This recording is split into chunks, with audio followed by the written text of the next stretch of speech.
Before I dive in, if you haven't already, make sure to subscribe to my channel and hit the notification bell so you don't miss stories like this. And after you hear this one, I'd love to know your thoughts. Drop them in the comment below. It started with a text. I'll never forget the moment I saw it.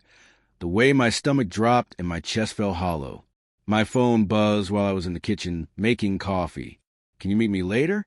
I need to talk. Jay. I froze, my hand trembling slightly.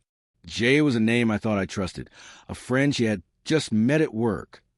Or so she said. At first, I tried to shrug it off. Maybe it really was innocent. But something in her smile earlier that day had been off. Too quick to hide, too nervous. And she had brushed off my questions about why her phone kept buzzing her bag.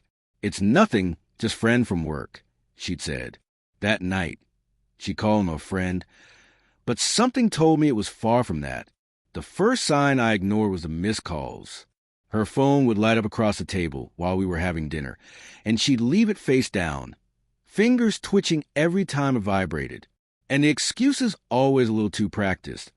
Oh, just a coworker needing help, or I'm meeting an old friend for coffee. Something about them didn't sit right. The pit in my stomach grew, a gnawing suspicion I couldn't shake. I tried to convince myself I was imagining things.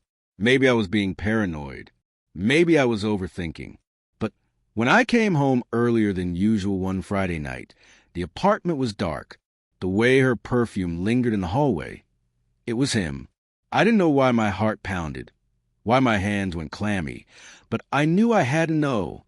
I opened her phone. I shouldn't have, but curiosity and dread outweighed everything else. And there it was, text after text, messages I couldn't unsee. Can't wait to see you tonight. I love it when you look at me that way.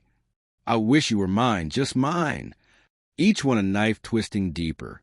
And then I saw the photos, tiny hidden images of them together, laughing, touching moments I thought were ours alone. I felt sick. My knees gave way, and I sank onto the couch, staring blankly at the ceiling. Memories that used to make me smile suddenly stung. The morning she made me breakfast and kissed me goodbye before work. The weekend we spent curled up watching movies. The little notes she left in my jacket pocket. They all felt like lies. My mind replayed every conversation, every small gesture, trying to find clues I had missed, signs I should have seen. When she came home that night, she had the same easy smile, the same calm tone. "Hey, how was your day?" she asked, hanging her coat. My voice shook before I could stop it. "Who's Jay?" I asked, holding up her phone. Her eyes widened, and she bit her lip the way people do when they know they've been caught. "It's nothing," she whispered, but her voice betrayed her. She wasn't angry, just guilty.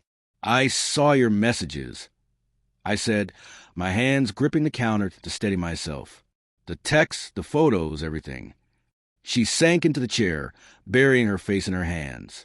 I never meant for it to happen," she said, voice cracking. It just did. I didn't want to hurt you, I swear. But I felt alive with him in a way I haven't in years. I didn't think you'd ever find out. Anger, heartbreak, confusion, they all collided in me. I wanted to scream, to cry, to run away and never look back. But a part of me still loved her, and that part hurt more than anything else. We talked for hours, voices low, trembling, spilling truths we had hidden for too long.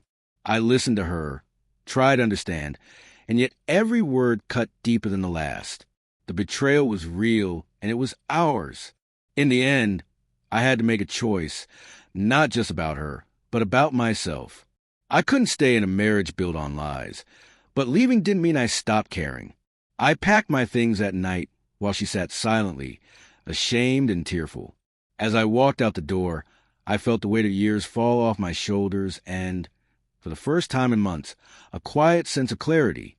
I've learned that love can be messy, painful, and unfair, but so can strength. Betrayal leaves scars, yes, but it also leaves lessons. And sometimes the hardest thing isn't finding out the truth. It's finding the courage to walk away and rebuild yourself. So if you've ever been betrayed or loved someone who hurt you, remember this.